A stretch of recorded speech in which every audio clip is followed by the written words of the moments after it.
하나님 말씀 로마서 5장 19절 보겠습니다.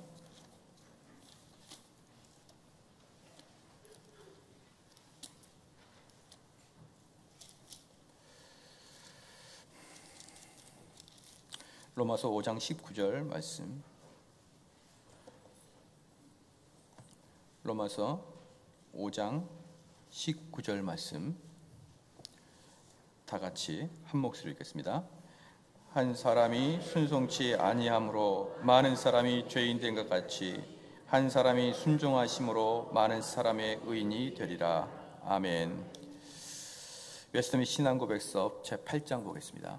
웨스터밋 신앙고백서 제8장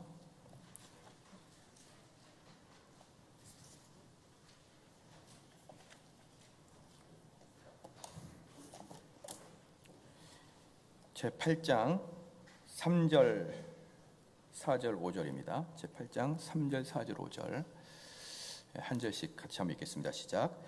그의 인생에 있어서 그의 신성에 결합된 주 예수는 성령으로 성결케 되었고 한량 없이 기름 부으심을 받으셨다. 그 지난에는 지혜와 지식의 모든 보고를 가지고 있었으며 아버지께서는 그 안에 모든 충만함이 거하게 하시기를 기뻐하셨다. 이는 그가 거룩하고 악이 없고 더러움이 없고 은혜와 진리로 충만하여 중보자여 보증자의 직임을 수행하기에 부족함이 없게 하셨다. 그 직임은 그가 스스로 취하신 것이 아니라 그 아버지의 부르심에 의해서 된 것이다. 성부 하나님은 모든 권세와 심판을 그 아들의 손에 맡기고 그것을 수행하도록 명하셨다. 4절. 주 예수는 이 직분은 아주 기꺼이 맡으셨다. 이 직분을 수행하기 위하여 그는 율법 아래 태어나셨고 율법을 완벽하게 성취하셨다. 그리고 그 자신의 영혼으로 가장 극심한 고난을 다 견디시고 그의 몸으로 가장 고통스러운 십자가에 못 박혀 죽으셨다. 그리고 장사되어 사망의 권세 아래 계셨으나 썩음을 당하지 아니하셨다. 제3일에 그가 그 당한 고난신 그 동일한 몸으로 죽은 자에서 살아나시고 그 동일함으로 하늘에 승천하셨다. 거기에서 그의 아버지의 좌표 의자 계시고 강구하시며 세상 마지막 날에 사람들과 천사들을 심판하시려 다시 오실 것이다. 5절. 그의 완전한 순종과 단번에 하나님께 영원하신 성령을 통하여 희생 제물을 드림으로 인하여 주 예수는 그의 아버지의 공의를 충분히 만족시키셨다. 그리고 화목만이 하늘나라의 영원한 기업까지도 성부께서 그에게 주신 모든 사람을 위하여 자신의 희생 제물을 값주고 사셨다. 아멘. 오늘은 이제 웨스터밋 신앙고백서 제8장 3에서 5항까지인데요. 이게 이제 공교롭게도 지금 예수 그리스도에 대한 설명을 쭉 하다 보니까 히브리서랑 거의 겹치지 않아요? 내용이 아마 히브리서를 설교를 잘 들으신 분은 겹친다라는 생각을 하게 될 거예요. 이것도 제가 겹치지 않아야 설교가 훨씬 풍성해지는데 밤에 준비를 해보면 제가 지금 웨스터밋 신앙고백서를 준비하는지 히브리서를 준비하는지 모를 정도로 아주 흡사한 내용이거든요. 그렇기 때문에 그런 것을 여러분이 알아주시고 저것은 오전 예배랑 아주 비슷한데 라고 말하시면서 듣기 싫다 그게 아니라 우리 목사님이 히브리서를 아주 교리적으로 잘 설교하셨구나 라는 것을 오히려 느끼시는 게 훨씬 더 낫죠. 그리고 여러분에게 또 하나 설교 말씀을 하기 전에 여러분에게 말씀드리고 싶은 것은 뭐냐면 우리 신앙이라는 것은 끝도 없이 성경을 파는 게 아니에요. 끝도 없이 성경을 파는 게 아니고 성경의 원리를 잘 배워야 되는 것입니다. 성경의 원리를 배워야 되죠. 그래서 성경의 원리를 배운다는 것은 우리가 교리를 배운다 이렇게 이야기하는 것은요, 교리 자체를 배우는 게 아니라 성경 해석법을 배운다 그렇게 보면 돼요. 그러니까 우리에겐 교리라는 말이 왠지 낯설기도 하고 왠지 딱딱하고 왠지 사람이 만드는 것 같기도 하고 그러니까 우리는 교리를 배운다가 아니고 성경 해석법을 배우는데 그 성경 해석법은 사도들이 가지고 있던 성경 해석법을 지금 우리가 배운다라고 보면 되는 것이고요. 그러면 성경을 창세기부터 요한계시록까지 한 글자도 빠지지 않고 배우는 게 아니라 성경 해석법을 제대로 배워놓으면 어떤 본문을 만나더라도 여러분은 그것을 능히 해석할 수가 있는 것이죠. 능히 해석할 수가 있어요. 그러므로 우리는 지금 지난번에 했던 하이델베르그 신앙고백서를 공부했고, 지금 이제 오늘은 웨스민 신앙고백서를 신앙고백서를 공부하는데, 이 다음에는 벨직 신앙고백서를 또 공부할 것이고요. 다 이제 그렇게 할 것입니다. 그런데 이 신앙고백서를 고백하면 또 다시 처음부터 다시 강의를 또 할 거예요. 계속 한번 보통 할 때마다 2-3년씩 걸리니까 계속 되풀이를 할 건데요. 이제 이렇게 하다 보니까 뭐가 이제 가장 큰 문제가 되냐면, 이 버전 자체가 다 각자 갖고 있는 책 자체가 버전이 틀린 거예요. 버전이 틀립니다. 그래서 저희 교회에서는 한 분이 열심히 수고로 이걸 모든 걸 하나로 편집을 했어요. 한 권으로 편집해서 도로트 신조, 하이델베르그, 벨직 신앙고백서, 웨스민 소요리 문답, 데요리 문답, 신앙고백서를 다 한 권으로 만들어 가지고 이것을 삼성제일교회 교과서로 딱 만들려고 그래요. 교과서로. 그럼 이것을 여러분들이 언제 사용하면 되냐 그러면 주일 오후 예배 때 그것을 계속 사용할 거고요. 그 다음에 여러분들이 집에서 가정 예배를 드릴 때 그것으로 하면 되는 거예요. 가정 예배를 드릴 때 그냥 아버지가 읽어만 주면 돼요. 무슨 설명을 할 것은 거의 없고, 그냥 그 신앙 고백서는 읽어만 주면은 되게 돼 있거든요. 아이가 잘 이해를 못하면 잠깐 설명해 주고, 그래서 대체적으로 쭉 읽어주면은 되도록 되어 있습니다. 그래서 가정에서 가정 예배를 드릴 때 목사님의 설교를 가지고 가정 예배를 드리는 것도 참 좋지만, 이게 여러분의 그 자녀가 그 아주 기틀을 든든히 잡는 그런 신앙의 체계를 갖기 위해서는요, 이런 신앙 고백을 계속 되풀이 하면서 가정 예배를 드리는 게 제일 좋습니다. 제일 좋아요. 그래서 그 책을 만들면은 여러분들이 다 한 권씩 사는데, 어떻게 한 권씩 사냐? 개인별로 한 권씩을 사야 돼요. 개인별로. 가정별로 한 권씩 말고 개인별로 한 권씩을 사서 그 책을 만든 다음에는 개인별로 사서 집에서 아버지 주도하에 항상 매일 식사 시간 전에 한 10분에서 20분 정도만 아버지가 읽어만 주고 아들한테 이해했냐 한 번씩 물어봐 주면은 될 것 같습니다. 오늘은 이제 8장이 어떤 겁니까? 예수 그리스도의 중보 사역을 나타납니다. 중보 사역을 나타내는데, 우리가 지난번에 봤는데 좀 오래돼서 다시 상기를 한번 해볼게요. 우리 주님의 그 존재론적과 사역론적 두 개가 나눠진다 그랬죠. 그래서 삼위일체 하나님을 존재론적 관점으로 보기도 하고 또 사역론적 관점으로 봐야 된다라고 했습니다. 존재론적 관점은 주로 우리 예수님은 어떤 분이신가, 이런 부분에 관심을 가져요. 우리 예수님은 하나님에 비해서 어떤 분이신가, 하나님과 동등하신 분인가, 하나님과 약간의 차이가 있으신 분인가, 이렇게 해서 삼위일체를 우리 예수님은 제2위 하나님이신 예수님은 어떤 분이신가에 관심을 가진다는 반면에, 사역론적 삼위일체의 교리는요, 우리 예수님과 우리 하나님과 성령님이 무엇을 하셨나를 관심을 두는 것이죠.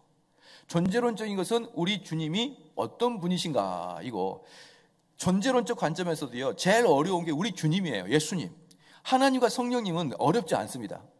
근데 우리 주님이 어떤 존재이신가를 공부하는 게 존재론적이라면, 사역론적 관점은 우리 주님이 어떤 일을 하셨는가. 공부도 마찬가지예요. 이 사역론적 관점에서 제일 어려운 것은 우리 주님이 어떤 일을 하셨냐가 제일 어렵습니다. 그래서 이 삼위일체 관점의 사역론적 관점에 우리 주님은 어떤 일을 하셨는가라고 이야기할 때, 바로 그때 우리는 조직 신학적인 용어로 경륜적 삼위일체 이렇게 얘기합니다. 경륜적 삼위일체. 우리 주님과 우리 하나님은 무슨 일을 하셨는가? 우리가 그 존재론적으로 볼 때 제일 우리가 성경에서 나타나는 게 뭐냐면, 모세가 떨기나무에서 우리 여호와 하나님을 만나고, 우리 여호와 하나님께서 너가 이스라엘 백성에게 가라, 가서 독립을 선포하라 라고 하니까 우리 모세가 했던 얘기가 뭡니까? 그런 사람들이 나를 보내신 그 자가 누굽니까? 물어보면 나는 당신이 누구라고 이야기할까요? 나를 보낸 자가 누구라고 이야기할까요? 그러니까 우리 주님께서 하신 말씀이, 나는 스스로 있는 자라 이렇게 말하라고 했어요. 그런데 이게 원어적으로 보면요, 히브리어로 보면은 그냥 뭐라고 하냐면 나는 나야 이 말이에요. 나는 나야. 이건 무슨 말이냐? 모세가 누가 보냈다 그럴까요? 그러면 그냥 가라 이 뜻입니다. 이 뜻. 내가 이야기한다고 뭐 아냐? 그냥 가. 이런 뜻이 나는 나야. 너는 알 필요 없어.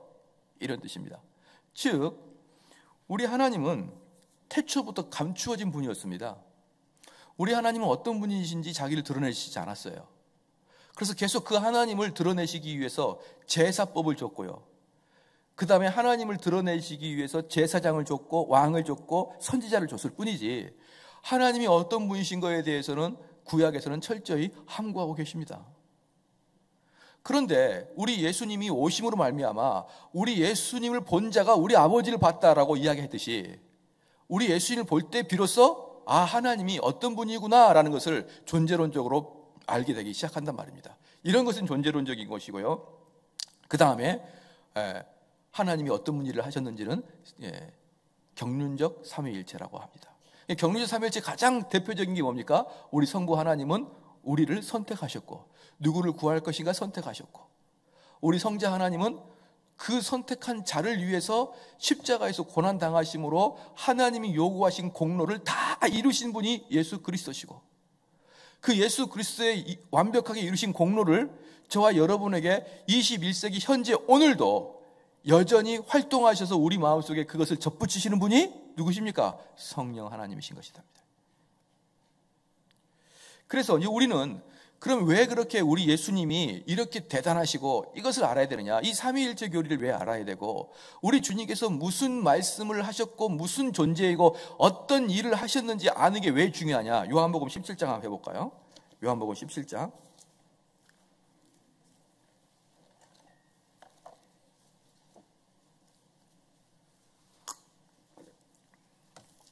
요한복음 17장입니다. 요한복음 17장 3절 말씀입니다. 요한복음 17장 3절 말씀 다 같이 한번 읽겠습니다.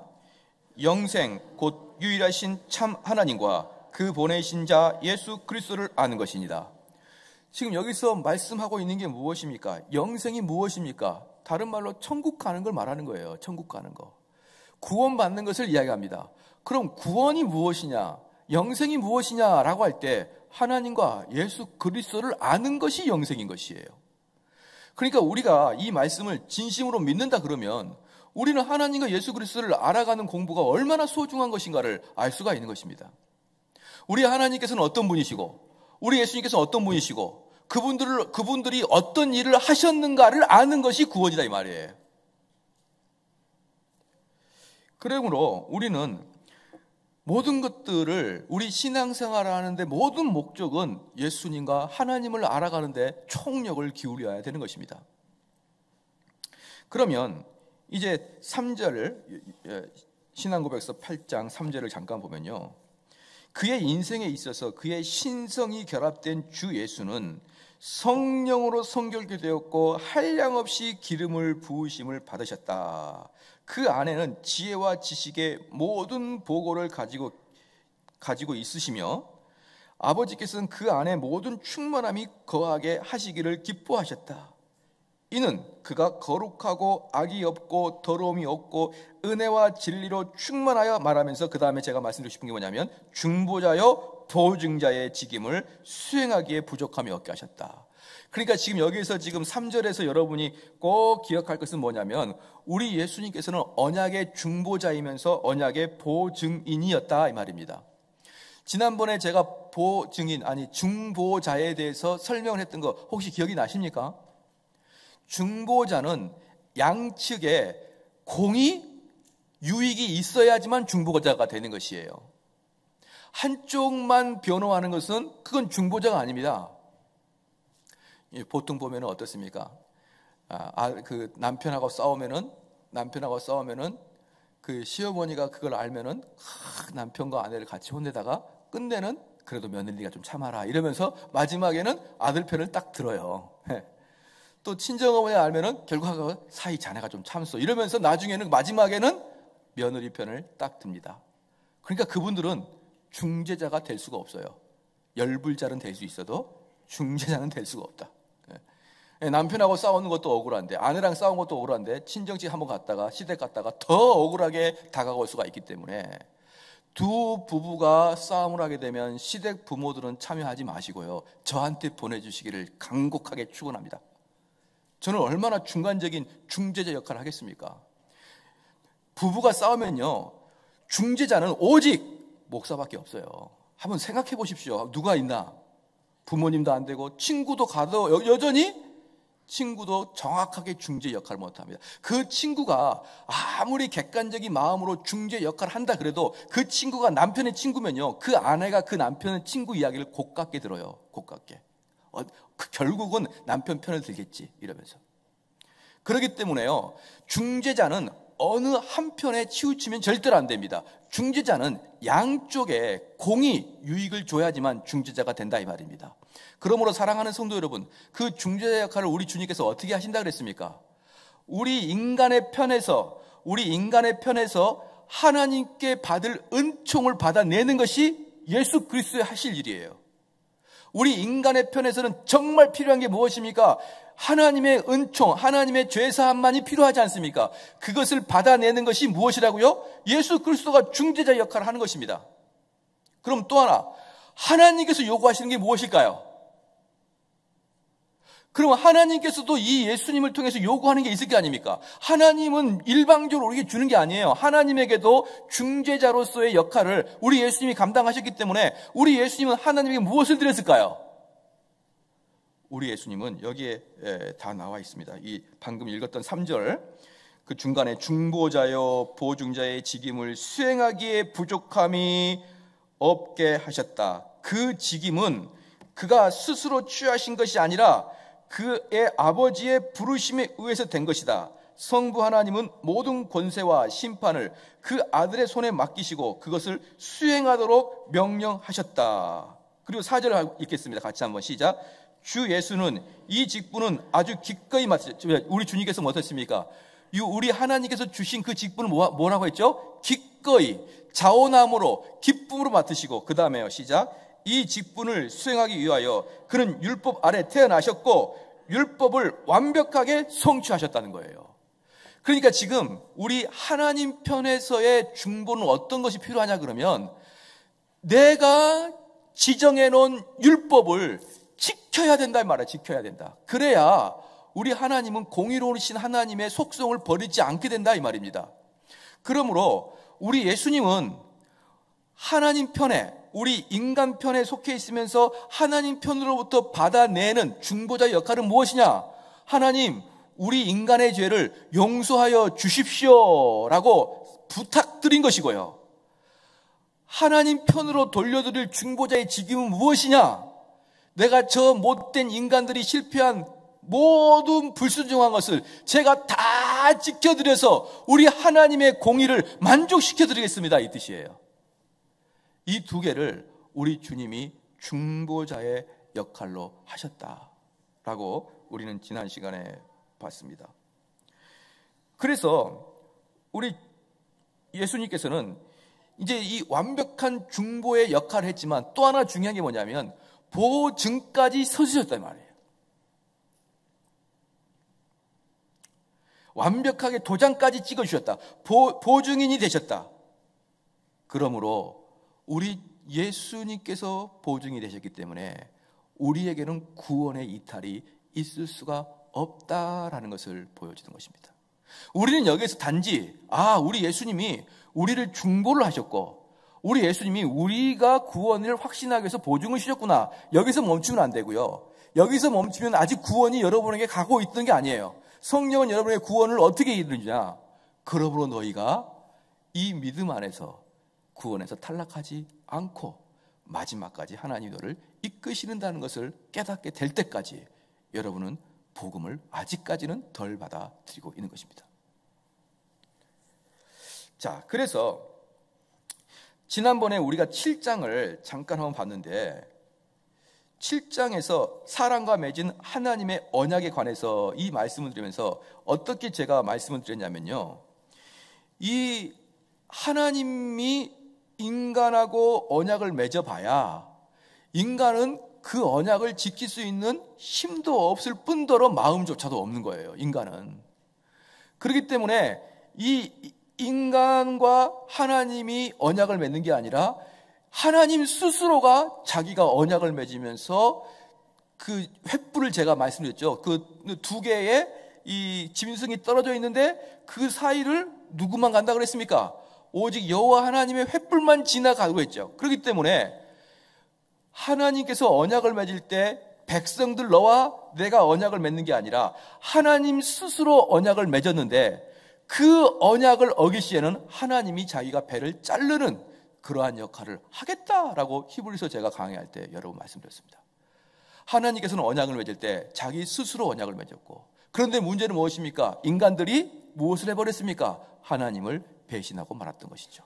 그래서 우리 하나님께서는 결국 자아당착에 빠져서 자기 스스로가 배를 잘라야 되는 그런 상황에 놓여 있었는데, 우리 예수님께서는 바로 하나님이 제공해 주신 모든 율법을 순종하시고 말미암아 하나님께서는 더 이상 자신의 배를 자를 필요가 없는 그런 공의를 이루어 드렸다는 것을 여러분 잘 알고 계시죠? 바로 이러한 차원에서 우리 예수님께서는 중보자요, 또한 그러한 일을 완수하셨기 때문에 우리의 보증인이 되신 것을 여러분 믿으시길 주로 축원합니다.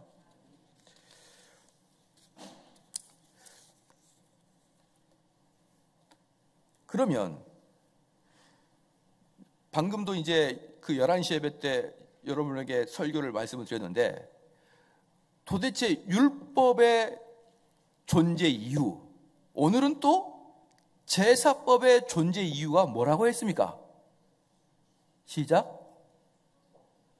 우리가 얼마나 죄인인가를 깨닫게 하기 위해서 율법이 존재한다 그랬죠. 그 아마 이 말씀은 아마 잘 기억하고 있을 것입니다. 오늘 아침에 설교를 했기 때문에. 우리가 제사를 드리는 그 제사법은 그 제사법을 통하여 우리가 죄 용서함을 받는 실제적인 효력이 있는 죄 용서함의 제도가 아니라, 그 제사법을 통해서 우리가 얼마나 하나님이 요구하시는 관점으로부터 멀리 떨어져 있는 것을 깨닫게 하기 위해서 우리에게 율법이 있다 그랬습니다. 그런데 우리는 그 율법을 번번이 실패하는데 우리 주님은 그 율법을 철저하게 이루셨다는 것을 여러분 잘 알고 있습니다. 그래서요, 방금 4절 두 번째 줄 뒷부분부터 한번 읽겠습니다. 두 번째 줄 뒷부분 시작. 율법을 완벽하게 성취하셨다. 그리고 그 자신의 영혼으로 가장 극심한 괴로움을 다 견디시고, 여기까지입니다.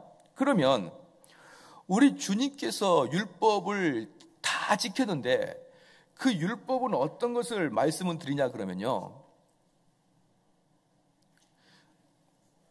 우리 주님은 방금 제가 그 본문 다시 한번 봐볼까요? 로마서 봐봅시다. 로마서 5장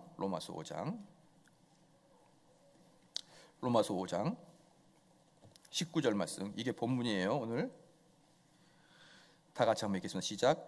한 사람의 순종치 아니함으로 많은 사람이 죄인된 것 같이 한 사람의 순종하심으로 많은 사람의 의인이 되리라. 자, 여기선 지금 누구와 누구를 비교하고 있는 것이죠?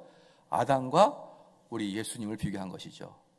그런데 아담이, 첫 번째 사람이 순종하지 아니하였으므로 모든 사람이 죄에 들어와야 되는데, 또 다른 한 사람이 순종함으로 모두가 의에 들어오게 되는 것이잖아요.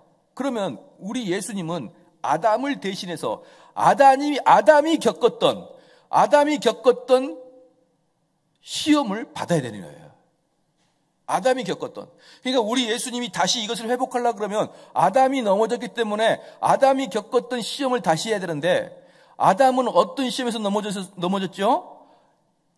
선악과를 먹음으로 말미암아서, 그 입으로 선악과를 먹음으로 타락을 됐지 않습니까? 그래서 우리 주님도 첫 번째로 했던 시험이 뭡니까? 40일을 금식하고 먹어라라는 시험을 통과한 거예요. 먹어라. 그런데 우리 아담은 모든 것이 완벽하게 깨끗하고 정말 흠잡을 데 없는 그런 완벽한 조건에서 아담이 죄를 지었지만, 우리 주님은 아담과 비교할 수 없을 정도로 며칠 동안을 40일 동안은 금식한 다음에 40일을 금식한 이후에 이거 한번 해봐라라고 마귀가 연락을 한 겁니다. 그래서 우리 예수님은 아담의 타락을 다시 회복했는데, 아담이 넘어져서 시험을 받아서 떨어진 것을 다시 회복했는데, 아담이 받을 수 있는 환경보다 훨씬 열등한 환경 속에서 그 시험을 이김으로 말미암아 다시 아담이 저지른 죄를 회복해서 하나님께 드린 거예요. 사랑하는 성도 여러분, 이럴 때 우리 예수님은 완벽한 인간과 인격을 가지고 했다는 거 알고 계시죠? 자, 이 시험을 이길 때 우리 예수님께서 40일 금식 기도하고 그 다음에 돌로 떡을 만들어라는 그런 마귀의 시험을 할 때 그 온 몸은 완전히 우리와 똑같은 인격이란 말입니다. 우리랑 똑같은 인격이지, 내 인격을 옆에 또 우리 신성인 예수님께서 육체 예수야, 이건 시험이야, 먹지 마, 이렇게 하는 게 아니에요. 이럴 때는 완벽하게 인격으로만 모든 것을 시험을 이겨야지만 아담의 시험을 대신할 수 있기 때문에요, 어떠한 신성이 우리 예수님을 도와주지 않는 것이에요. 오직 인격을 가지고 돕는다 이 말입니다. 제가 그 3일 금식 기도를 몇 번 해봤는데요, 여러분 한번 손 한번 들어보십시오. 3일 금식 기도 해보신 분 한번 들어보실래요? 3일 금식 기도 해보신 분. 예, 역시 믿음의 선진들은 달아있고, 손 안 드신 분들은 좀 제발 회개 좀 하시고 좀 머리를 똑바로 들고 다니시면 안 돼요. 머리를 팍 숙이고 다니세요. 3일 정도 금식을 해봐야, 야, 이게 이 위에서요, 계속 이 금식에 좋은 게 뭐냐면 이 위에서 계속 밥을 달라고 요구합니다. 그럴 때마다 나는 밥을 먹으면 안 돼, 안 돼, 이렇게 스스로 절제라는 거예요. 왜 안 되는 겁니까? 나는 지금 하나님과 언약을 맺었고 하나님과 약속을 했고 하나님 앞에서 내가 3일 동안 무슨 일을 위해서 기도하기 위해서 내가 하나님과 맺은 약속이야 라고 하기 때문에 24시간 내에 배고프죠. 24시간 동안 배고프죠. 매일마다 잠잘 때도 배고프고 자다가도 깨죠. 그럴 때나 깰 때마다 누구를 생각합니까? 시작, 하나님 생각하죠. 여러분 금식하면요 24시간 내내 하나님 생각합니다. 배고파, 안 돼, 내가 왜 밥 못 먹지? 하나님 때문에. 그래서 매 시간을 하나님 생각하기에 제일 좋은 것은 금식이에요. 내가 왜 이 모양이지? 하나님 때문에. 내가 왜 이렇게 굶어야 되지? 하나님 때문에. 정말 육체가 아무것도 아니구나.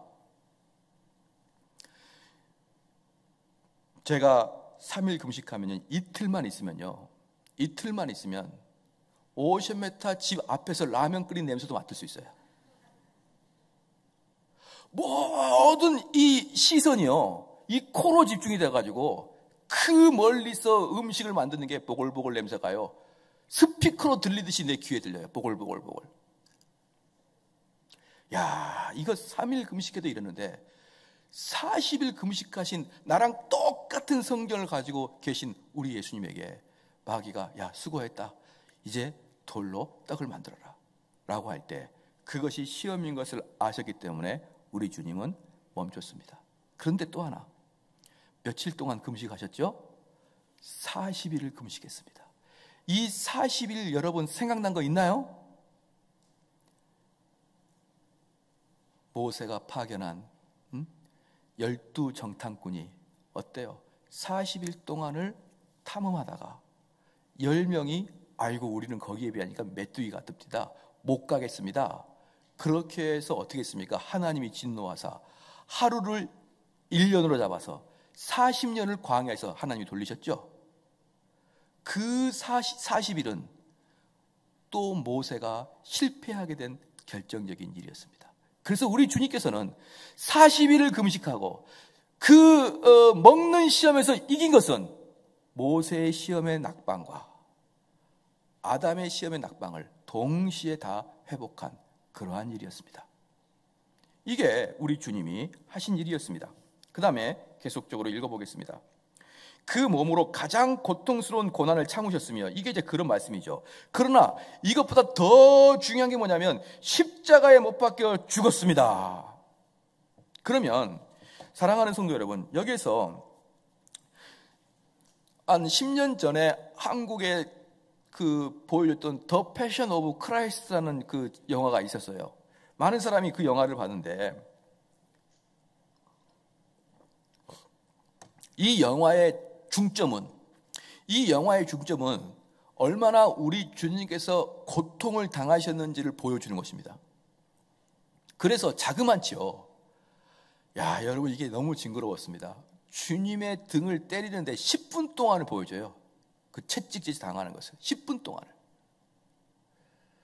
그런데 그렇게 영화를 만드는 것은 이것을 완전히 왜곡하는 겁니다. 왜냐? 우리 주님의 진짜 고통은 그 육체의 고통이 아니라 고개를 돌리신 하나님 아버지가 보이지 않는, 즉 하나님으로부터 저주를 받으셨다는, 하나님으로부터 버림을 받았다는 그 마음이 우리 예수님께는 훨씬 컸습니다.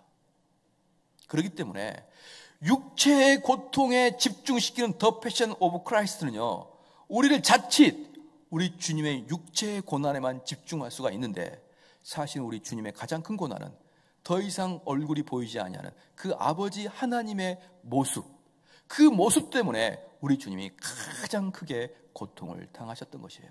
십자가에 달리신 그 고통이라는 것은, 십자가에서 달려서 돌아가신 그 고통은 꼭 육체적인 고통을 이야기하는 게 아니라 나무에 달린 자마다 저주를 당했다는 그 말씀에 의거해서 우리 주님은 하나님과 간격이 멀리 떨어진 그런 고통을 체험하고 계신 것입니다. 만약에 이렇게 한번 생각을 해보십시다. 얼마 전에 우리 문재인 대통령이 어땠습니까? 흥남부두 출신이잖아요. 흥남부두.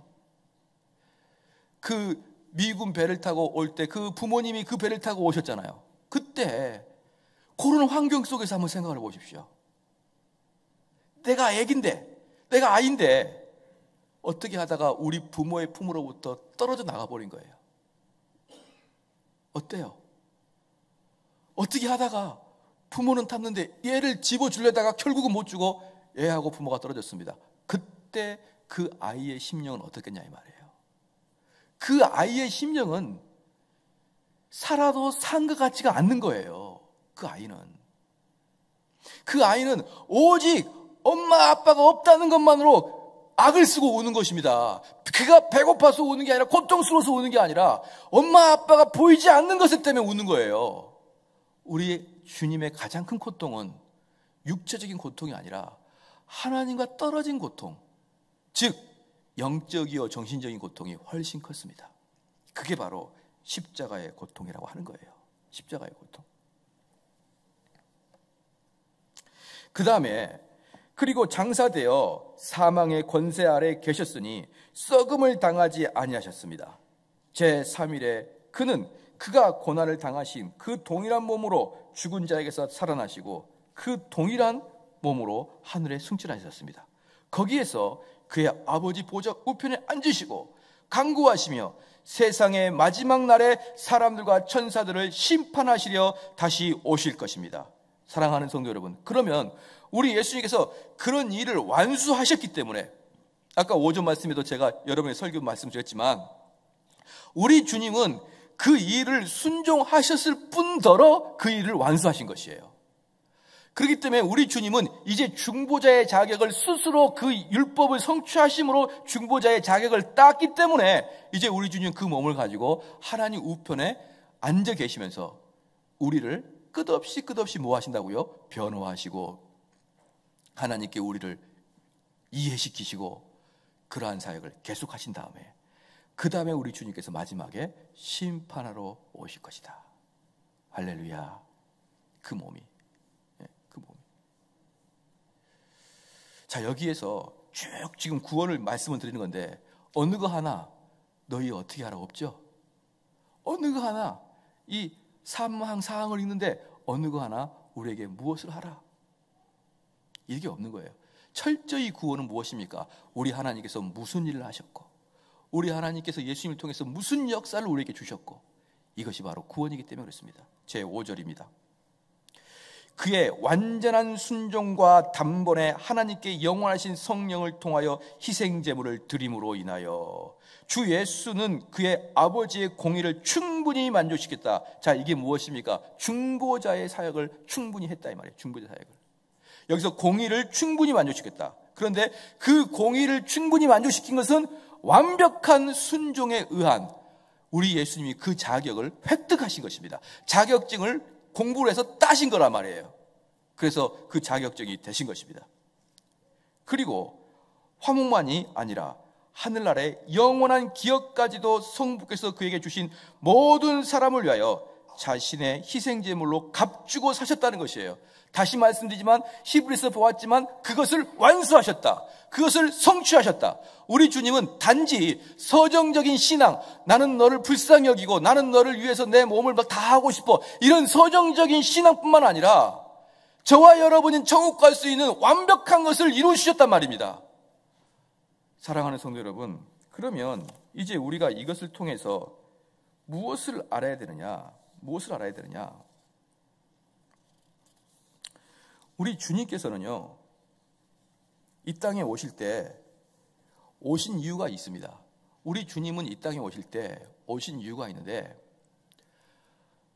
처음부터 오실 때부터 만세 전부터 계획된 게 뭐냐면 우리를 위해서 죽기 위해서 계획되고 오신 거예요. 그러니까 우리 주님께서 크리스마스 때 그 아기 예수로 응애하고 오신 이유는, 그 예수 그리스도의 존재 이유는 바로 십자가에서 물과 피를 쏟기 위해서 오신 거예요. 그렇기 때문에 베드로가 우리 주님이 십자가를 지지 말라고 한 것은 우리 하나님의 구원의 계획을 방해하는 거기 때문에 그런 사탄인 것입니다. 그러면 여러분들이 여기서 지금 무엇을 알아야 되느냐? 우리 주님께서 나를 위해서 죽으신 것은, 우리 주님이 이 땅에 오신 것은 우리를 위해서 가르치고, 우리를 위해서 병을 고치시고, 우리를 선대하시고, 우리에게 여러 가지 기적을 일으키시기 위해서가 아니고, 우리 주님은 무엇을 하기 위해 오셨다고요? 죽기 위해서 오셨다고요. 죽기 위해서. 이것이 우리 그리스도인들이 분명히 알아야 됩니다. 그리스도인들에게는 우리 예수님이 많은 것을 가르쳐 주기 위해서, 예컨대 많은 것을 가르쳐 주신 것은요, 석가모니도 그랬고요, 공자도 그랬고, 소크라테스도 그랬고요. 오히려 그들의 책이 어쩔 때는 더 깊어 보일 때도 있다 이 말이에요. 여러분이 플라톤 책이나 소크라테스나 아리스토텔레스 책을 읽어보시라 이 말입니다. 와, 이들이 정말 대단한 것을 우리에게 가르쳐 줬구나라는 것을 깨우칠 수가 있고요. 또 우리를 구원하신다고요? 그렇습니다. 우리를 구원하실 수 있는데 더욱더 중요한 게 뭡니까? 이순신 장군도 우리 민족을 구원했지 않습니까?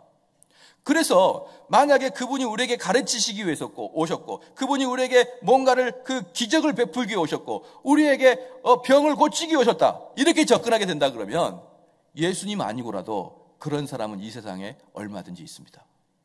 우리가 흔히 말하는 4대 성인이나 우리가 잘 알지 못하지만 존경스러운 분들은 그러한 일들을 충분히 했을 수도 있습니다. 사랑하는 성도 여러분, 그러므로 우리는 예수님을 볼 때 무엇으로 봐야 되느냐? 스승으로 보는 게 아니라 제물로 봐야 되는 겁니다. 제물로. 예수님은 저와 여러분의 구원을 위한 어린 양의 제물로 오셨다는 것이에요. 제물로. 그러면 여러분들이 신앙생활을 할 때 어떤 식의 신앙생활을 관점을 가져야 되느냐? 여러분이 신앙생활을 할 때 어떤 신앙의 관점을 가져야 되느냐? 많이 배운다고 좋은 게 아니라 이 말이에요. 많이 배운다고. 많이 배우니까 좋은 게 아니라 이 말입니다. 또한 내가 뭔가 예수님을 믿고 마음의 평강을 얻고, 예수님을 믿고 내 육체의 질병이 치유되고, 예수님을 믿고 내 사업이 잘 되고, 이런 관점으로 예수님을 믿는 게 아니에요. 예수님은 나를 위해서 죽었다라는 것을 믿는 거예요. 그게 참된 기독교입니다. 그게. 우리 기독교는 다른 종교랑은 전혀 틀립니다. 다른 종교들은 그 현인들의 가르침에 덕목을 따라 살아가는 거예요. 다른 종교들은, 다른 철학들은 그 창시자들이 말하는 것을 순종하며 살아가는 것이 다른 철학과 종교들의 사상입니다. 그러나 기독교는 그게 에이스가 아닙니다. 그게 메인이 아니에요. 기독교는 나를 위해서 주님이 돌아가셨다는 겁니다. 그러므로 사랑하는 성도 여러분, 우리 기독교는, 그래서 내가 주님을 위해서 순종하는 것이 다가 아니고 그것은 결과물이고요. 우리 기독교의 핵심은 뭐냐? 나를 위해서 돌아가신 예수 그리스도를 믿음으로 받아들이는 것이 기독교예요. 할렐루야. 왜? 나는 우리 주님이 살아내는 걸 살아낼 수 없으니까. 왜? 우리 하나님이 나에게 그렇게 살라고 요구하지도 않으시니까. 우리가 할 수 있는 유일한 것은 우리 주님이 그렇게 하신 것을, 그게 내 것인 것을 받아들이는, 믿음으로 받아들이는 그러한 것이 기독교인 것을 아시기를 주로 축원합니다. 그러므로 믿음이 무엇이냐라고 물을 때, 믿음이 무엇이냐라고 묻을 때는 흔히 말하는 목사님 이게 안 될 것 같지만, 그래서 그래요. 말을 보면은 이제 목사님들 만나면은 이제 요즘에 또 건축을 하고 뭐 서울 시내가 전부 다 재개발하고 뉴타운 들어가고, 그러니까 모든 원천지가 개발 그냥 뒤집어 엎습니다. 포크레인도 없고 뭐 다 엎어놨어요. 그런 이유 때문에 서울에는 많은 동료 목사님들 교회 건축을 하고 있는 데가 많습니다. 교회 건축, 여기저기서 교회 건축이 많아요. 그럴 때 저는 돌아다니면서 계속 이야기하고 있는 게 뭐냐면, 갚지 못할 정도의 금액으로 건축하는 것을 믿음의 건축이라고 하지 마세요. 그건 믿음 아닙니다. 많은 사람들이 상식적으로 봤을 때는 안 될 것 같아요. 그런데 내가 믿음으로 믿고 하나님이 나한테 이것을 성취해 주실 것을 믿고 내가 이 일을 합니다라고 하는 게 기독교의 믿음이 아니란 말입니다. 기독교의 믿음은 무엇이냐? 예수 그리스도가 보혈의 피를 흘리시고 어린 양처럼 나를 위해서 돌아가셨다. 그 보혈의 피가 바로 내 것이다라고 하는 것이 믿음인 것이지, 내가 이 땅에 사업하면서 안 될 것 같지만, 도저히 상식적으로는 이게 안 될 일이지만 상식을 뛰어넘어서 주님이 해 주실 것을 믿습니다라고 하면서 하는 일들이 기독교의 믿음이 아닌데요. 너무나 많은 사람들이 그것을 믿음으로 착각하고 있습니다. 사랑하는 성도 여러분, 우리의 믿음은 무엇입니까? 예수님의 보혈의 피가 나에게 오는 것입니다. 그러면 오전 예배 설교를 다시 한 번만 조금만 생각해 봅시다. 믿음의 피가 나에게 쏟아지는 느낌, 제가 오전 예배 때 말씀했죠. 머리부터 이 관자놀이부터 시작해가지고 쫙 뜨뜻한 비가 흘러내려요. 온 몸을 어떻습니까? 그 어린 양의 피로 범벅이 되는 것입니다. 그러면 예수 그리스도의 보혈의 피가 내 머리로부터 내 온몸에 범벅이 될 때, 그때 여러분이 첫 번째 느끼는 감정이 뭐라고 했죠? 시작. 죄책감입니다. 죄책감. 심령의 찢어짐, 죄책감.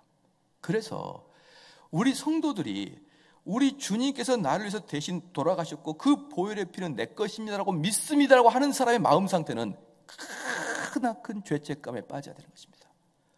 하나님, 내가 완전히 쓸모없는 이 인간이 우리 주의 보혈의 피를 제가 정수리부터 세례를 받는군요. 내가 얼마나 주 앞에 드릴 말이 없는지요. 그렇죠?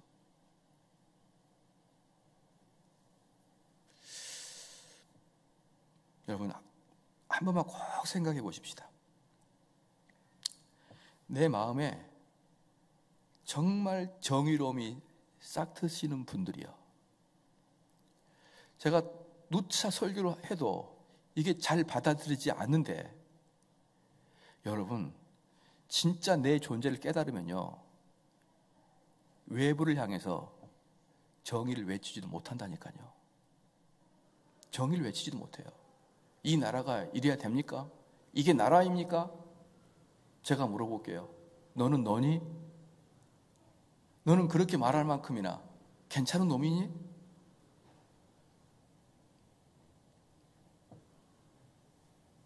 그렇게 정의를 외치고 이게 아닙니다. 그리고 나서 딱 세워놓고 한번 조사해 보십시오. 전부 다 흠이 있고 죄가 있고 악이 있는 것 여러분 보셔서 아시지 않습니까? 사랑하는 성도 여러분, 아까 미가서도 말씀했지만 우리가 세상을 향해서 공의와 정의를 행하는 거 맞습니다. 그런데요, 공의와 정의를 행할 때 꼭 당부드리고 싶은 것은 여러분이 공의와 정의를 행하십시오. 사회를 보면서 이게 공의니 이게 정의니 라고 외치기보다는 내 자체가 그 자리에 있으면서 공의와 정의를 행하시길 바랍니다. 그게 우리 예수 그리스도의 보혈의 피를 받은 사람들의 마음의 상태입니다. 나는 너무나 죄책감이 느껴지니까 여러분들 믿음 생활 하지 않고 엉망인 사람들을 보더라도 내가 죄를 정죄할 수 있는 자격이 아니다. 나는 쟤한테 똑바로 살아라고 말할 수 있는 그런 자격이 아니다. 나는 그저 내 죄, 내 문제, 내가 하나님께 얼마나 추하고 더러운 존재인가를 깊이 깨닫는 자는 우리 주님이 뭐가 되십니까? 보증인이 되셔요. 첫 번째는 중재자의 역할을 하시다가 그렇게 깨달은 사람에게는 우리 주님이 길동아 내가 너를 구원하였노라. 딱. 할렐루야. 할렐루야. 이게 지금 오늘 3절, 4절, 5절의 말씀이에요. 이게. 그래서 이 말씀을 통하여 여러분이 신앙생활을 이끌어 나가시기를 주로 축원합니다. 기도하시겠습니다.